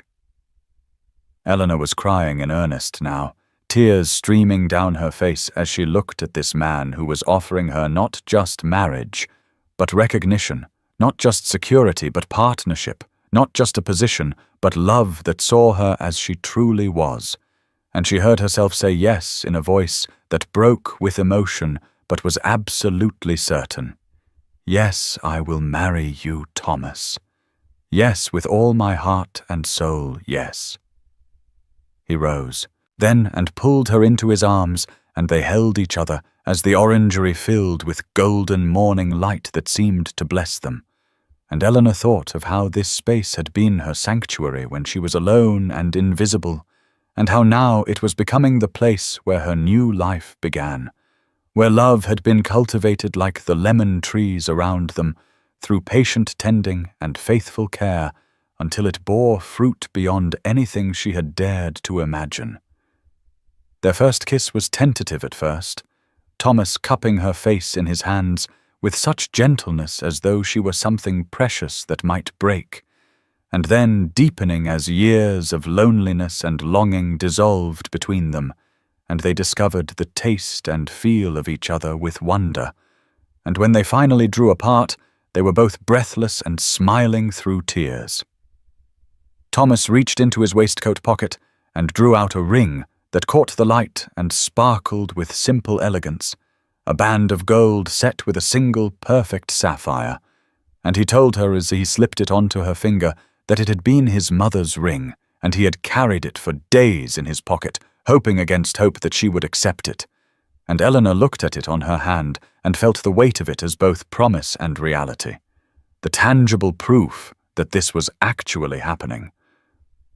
Thomas moved with astonishing speed in the days that followed their engagement, summoning his solicitor from London within hours of leaving the Orangery that dawn morning, and securing a special license by the following afternoon through connections he had never before employed for personal matters. And by the evening of June 16th, he had made arrangements for a small ceremony to take place in the estate chapel at dawn in just 3 days hence,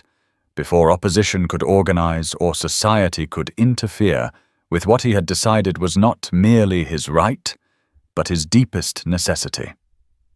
He gathered his household and family in the grand drawing room that same evening, with Eleanor standing beside him in a position of equality that made several of the assembled guests draw sharp breaths, and he announced in a voice that carried absolute authority and brooked no argument that he would marry Miss Eleanor Fairfax on the morning of June 19th, and that anyone who could not support this union with genuine goodwill was free to leave his employ or his home immediately without rancor, but also without hope of remaining in his life going forward. The silence that followed was thick with shock and calculation, as Beatrice rose from her chair with her face flushed in anger and humiliation, declaring that she would not remain under a roof where a mere governess was elevated so far above her natural station, and that she would remove her daughters from this scandalous household within the week. But then young Sophia burst into tears and ran to Eleanor, wrapping her arms around her former governess and begging her mother not to take them away from Miss Fairfax, whom they loved more than anyone, and Clara joined her sister in pleading with Beatrice to stay and accept the marriage, and the sight of her daughters clinging to Eleanor with such desperate affection made something crack in Beatrice's rigid composure,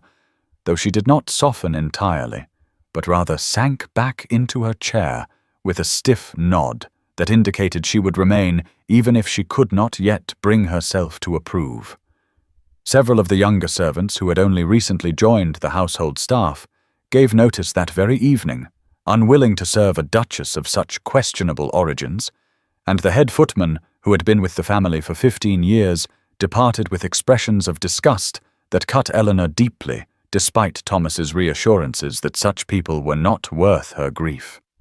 But others among the staff, those who had witnessed the transformation in their master since Eleanor had come into his life, and who had seen the genuine tenderness between them in stolen moments throughout the estate, remained loyal and even enthusiastic. And it was the housekeeper, Mrs. Martha Whitmore, who spoke for this faction, when she approached Eleanor in the corridor outside the drawing room after the announcement, and took her hands with warmth and said, "I have watched you both these past months, Miss Fairfax, and what you share is real love, such as I have rarely seen in all my years of service in great houses where marriages are made for every reason except affection, and it is about time this house had some genuine feeling in it, rather than just duty and cold respectability." The estate polarized rapidly over the following hours as word spread beyond the household to the village and the neighboring families, and Eleanor found herself facing both unexpected cruelty and equally unexpected support from quarters she had not anticipated, receiving a vicious letter from a lady she had ever met, calling her a scheming adventuress, while also finding a basket of preserves left at the kitchen door by a tenant farmer's wife, with a note saying that love deserved celebration regardless of station. The days between the announcement and the wedding passed in a strange, suspended state, where Eleanor felt simultaneously more exposed and more protected than she had ever been in her life. As cruel letters arrived daily at Ravensmere from society matrons who had never acknowledged her existence before, but now took it upon themselves to warn the Duke against his ruinous infatuation with a fortune-hunting governess of no breeding and less beauty, while other messages came from families who quietly withdrew their invitations and made clear that a duchess of such questionable origins would not be welcome in their homes or their circles. But through it all, Thomas never wavered for even a moment, his certainty becoming the foundation on which Eleanor built her own fragile courage, and he insisted they plan the ceremony together in the evenings after the household had settled, sitting close, together in the library with their heads bent over details that felt both momentous and intimate. They decided on simplicity rather than grandeur, just family and the loyal staff members who had chosen to remain at Ravensmere despite the scandal, and when Eleanor confessed with embarrassment that she had no wedding finery suitable for becoming a duchess, that her only good dress was the grey silk she wore for Sunday services in the village, it was Mrs. Whitmore who approached her the following morning with tears in her eyes and a confession that she and several of the maids who supported the match had taken it upon themselves to alter a gown that had belonged to Thomas's mother, a beautiful creation of ivory silk and delicate lace that had been preserved in tissue paper for decades, waiting for just such an occasion.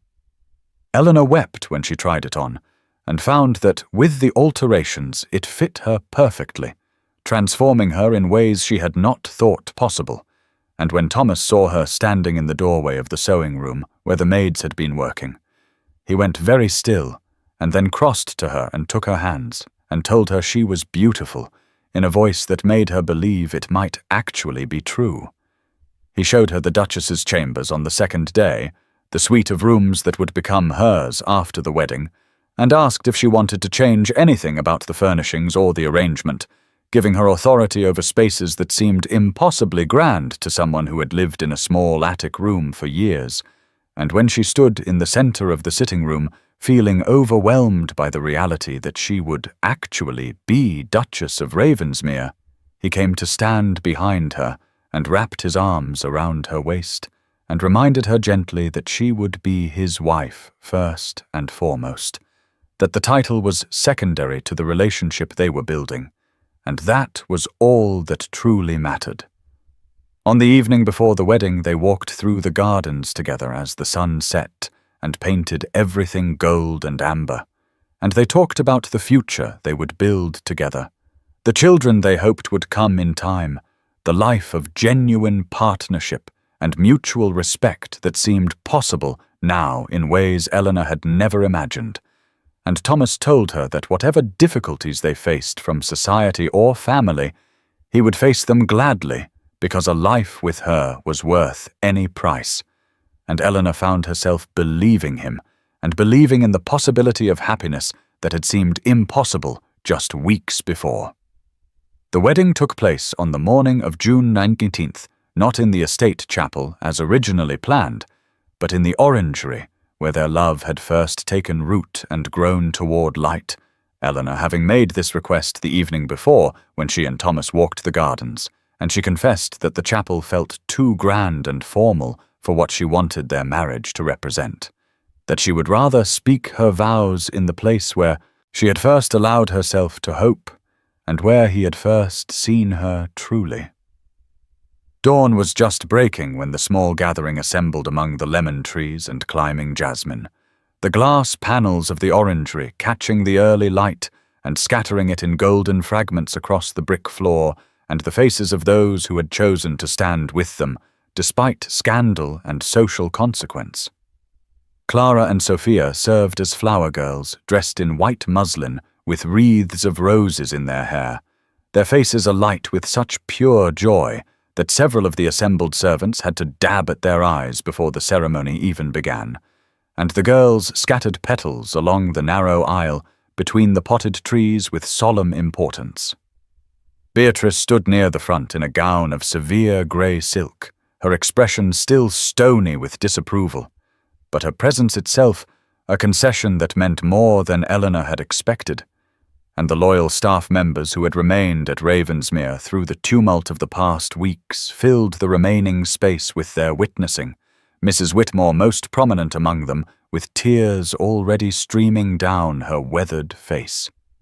Eleanor entered the orangery on no one's arm, since she had no father or brother to perform that role, walking alone in the altered gown of ivory silk and delicate lace that had belonged to Thomas's mother, her hair dressed simply with a few small white roses woven through the dark strands, and in her hands she carried a small bouquet of lemon blossoms, picked fresh that morning from the very trees under which Thomas had proposed just 3 days earlier. Thomas stood waiting near the small iron table where they had shared so many dawn conversations, dressed in formal black tailcoat and ivory waistcoat. And when Eleanor appeared in the doorway, backlit by the rising sun, his expression transformed into something so raw and reverent that she had to pause to steady herself before continuing forward. The vicar from the village church performed the ceremony with warmth, despite his obvious nervousness at officiating such an irregular union, his voice carrying clearly through the glass-enclosed space as he spoke the ancient words about love and commitment and the joining of two souls. And when he invited the couple to exchange their vows, Thomas took Eleanor's hands in his and spoke in a voice that shook only slightly. "I take you as my wife, my partner, my truest companion, the one who has shown me what it means to be fully alive and fully myself." Eleanor responded with her own vows, her voice growing stronger with each word. "I take you as my husband, my home, my heart's recognition, the one who saw me when I believed myself invisible and loved me when I thought myself unworthy of love." Thomas slipped his mother's ring onto her finger, where it had rested since the proposal, the gold warm and solid and real, and then the vicar pronounced them husband and wife, and granted Thomas permission to kiss his bride, and when their lips met in that sun-filled space surrounded by the scent of citrus blossoms and jasmine, it felt like the sealing of something that had been inevitable from that first morning months ago when a lonely duke and an overlooked governess had encountered each other among the lemon trees. The assembled witnesses cheered with genuine enthusiasm as Eleanor became the Duchess of Ravensmere, and even Beatrice was seen to dab at her eyes with a lace handkerchief, though she maintained her rigid posture throughout. The wedding breakfast took place in the morning room, where sunlight poured through tall windows and illuminated the simple but elegant arrangement that Mrs. Whitmore and the loyal staff had prepared in just 3 days, with white linens covering the long table and arrangements of roses and jasmine, creating pools of color and fragrance that transformed the everyday space into something that felt both festive and intimate. And though the gathering was small, it possessed a warmth and genuine joy that Eleanor suspected many grander society weddings lacked entirely. Clara and Sophia could hardly contain their excitement, the girls having abandoned all pretense of the dignified behavior their mother usually demanded as they pressed close to Eleanor on either side, and peppered her with questions about what it felt like to be a duchess now, and whether she would still teach them their lessons, and if Uncle Thomas would finally smile more often the way he had been doing these past weeks. And Eleanor answered each question with patience and affection, while Thomas sat beside her with his hand resting possessively over hers on the table, in a casual display of intimacy that would have been unremarkable in a common couple, but felt revolutionary coming from a duke who had always maintained such careful propriety. The loyal servants who had chosen to remain at Ravensmere, despite scandal and social pressure, served the breakfast with obvious pleasure, their faces reflecting a satisfaction that seemed to come from witnessing love triumph over the rigid expectations that governed their world as much as it governed the lives of their employers. And when Mrs. Whitmore stood to offer a toast, Her weathered face was wet with tears as she spoke in a voice that trembled only slightly about how she had served the Ashworth family for 40 years and had seen both joy and sorrow within these walls, but that she had never seen anything quite so transformative as the love between the Duke and his new Duchess, how it had changed the very atmosphere of the house from one of cold duty to one of genuine warmth, proving that love could indeed transform a house into a home if the people within it had courage enough to choose authenticity over appearance. Thomas rose then to offer his own toast, thanking each person present by name for the courage it had taken to stand with them when society and expectation had demanded they turn away, acknowledging that loyalty in the face of scandal required a strength of character that he would not forget, and that he hoped to prove worthy of through the life he and Eleanor would build together at Ravensmere. And his voice carried such sincerity that several of the maids dabbed at their eyes with their aprons, while the footman stood straighter with obvious pride.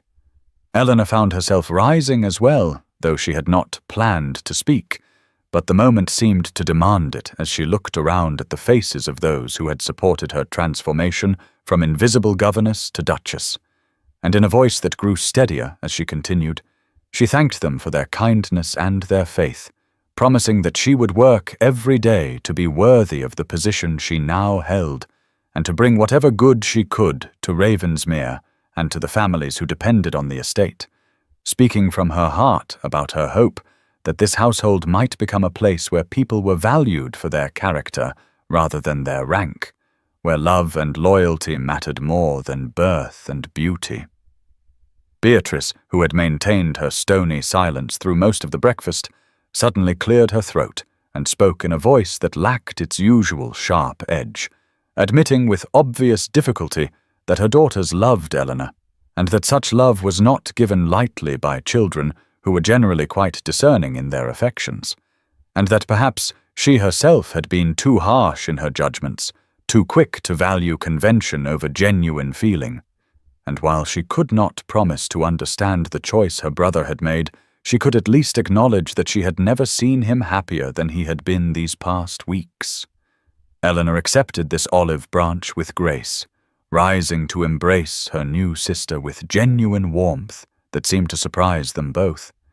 And the day continued in this manner, with the tension that had marked the previous weeks gradually dissolving into something that felt almost like hope, as though this small gathering had created a pocket of possibility where the normal rules might be rewritten and where love might actually be enough to build a life upon. The morning suspended in golden light that seemed to bless their unlikely union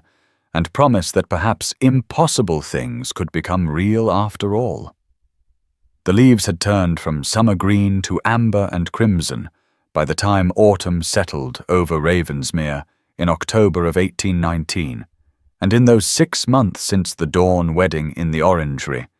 Eleanor had transformed from a hesitant new bride into a woman who moved through the halls and grounds of the estate with quiet confidence that came not from arrogance, but from the steady certainty that she was loved and that her presence mattered beyond what she had ever imagined possible in those grey days when she had been merely the governess nobody noticed. The initial scandal that had erupted after her marriage to Thomas had not disappeared entirely, but had faded into something more manageable as the surrounding gentry observed that the Duke of Ravensmere seemed genuinely happy for perhaps the first time in memory, that his new Duchess, despite her plain features and common birth, possessed an intelligence and grace that made her genuinely worthy of respect, and that the household at Ravensmere had taken on an atmosphere of warmth and purpose that it had lacked during all the years when duty, rather than love, had governed its operations. Eleanor had surprised herself by discovering that she possessed a natural talent for the responsibilities of her new position, having implemented a series of educational programs for the children of the estate workers that brought her into regular contact with the tenant families and earned their deep affection, and she had taken particular interest in improving the conditions of the small school in the nearby village. where she had begun teaching twice weekly, despite Thomas's gentle protests that a duchess need not trouble herself with such work, to which she always responded that teaching was not trouble, but joy, and that she would not abandon it simply because her circumstances had changed. Isabella Pembroke had married a wealthy merchant from Manchester in late summer, and had removed to that city where Eleanor hoped she had found some measure of contentment, and while there were still those in society who whispered about the Duke's inexplicable choice and the governess who had somehow ensnared him, such talk had lost its vicious edge as months passed and the marriage demonstrated its solidity.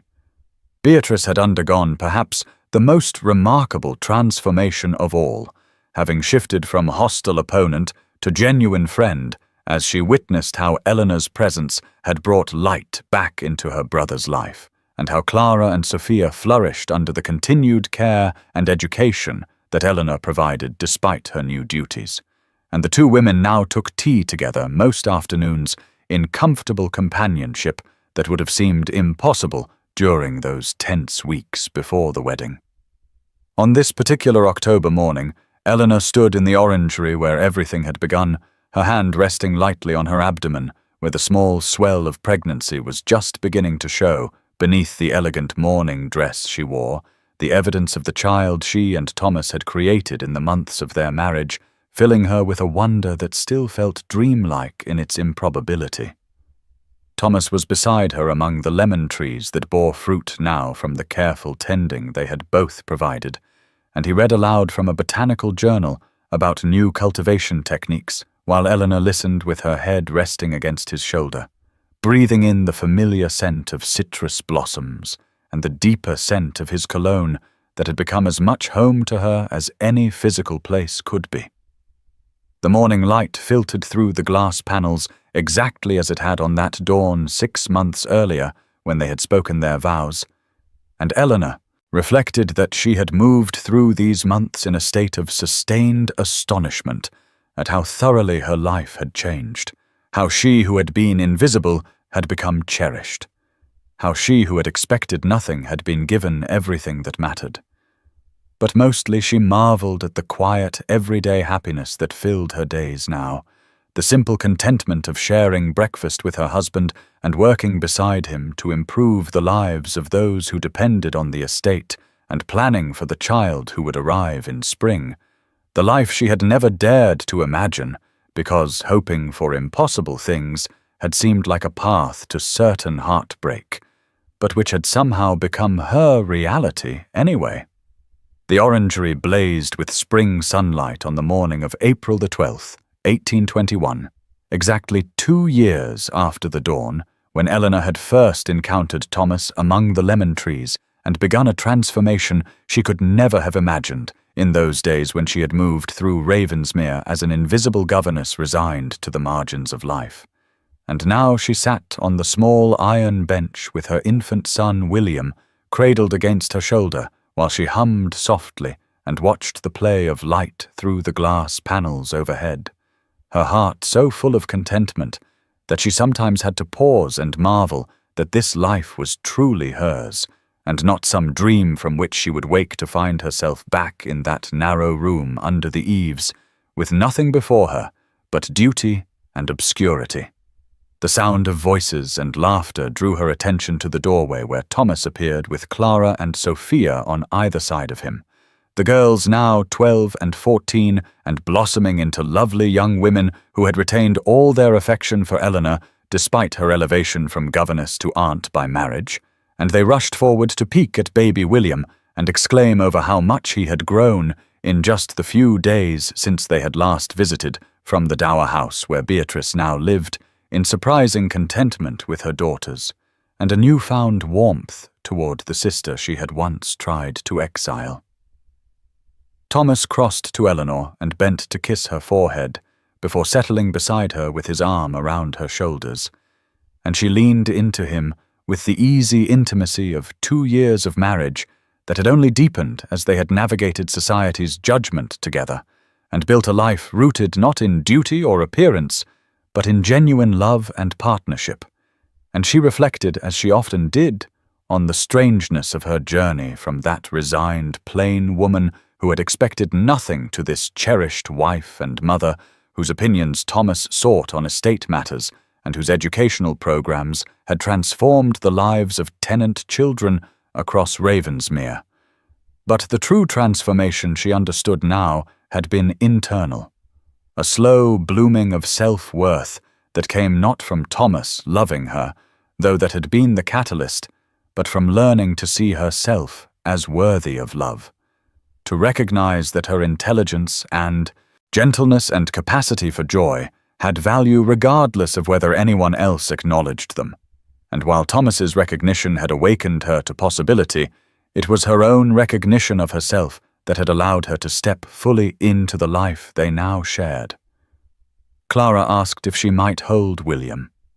and Eleanor passed the baby to her with a smile, watching the girl's careful tenderness and remembering the child she had been just 2 years ago when everything had seemed impossible. And Thomas squeezed her shoulder and whispered that he loved her, and she turned to meet his eyes with the same wonder she always felt at being truly seen and treasured by another person.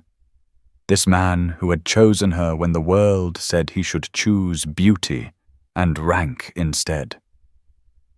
The orangery filled with the sound of Sophia's laughter as William grasped her finger, and Eleanor understood in that moment that she had found what she had never dared to name in those earlier years. Not just love or security, but belonging, the deep soul-settling knowledge that she was home in this family they were building together among the lemon trees where their story had begun. And as spring light poured through glass and leaf, she sent a silent prayer of gratitude for the courage they had both found to choose love over expectation, to believe that their story mattered even when the world said it should never have been written at all.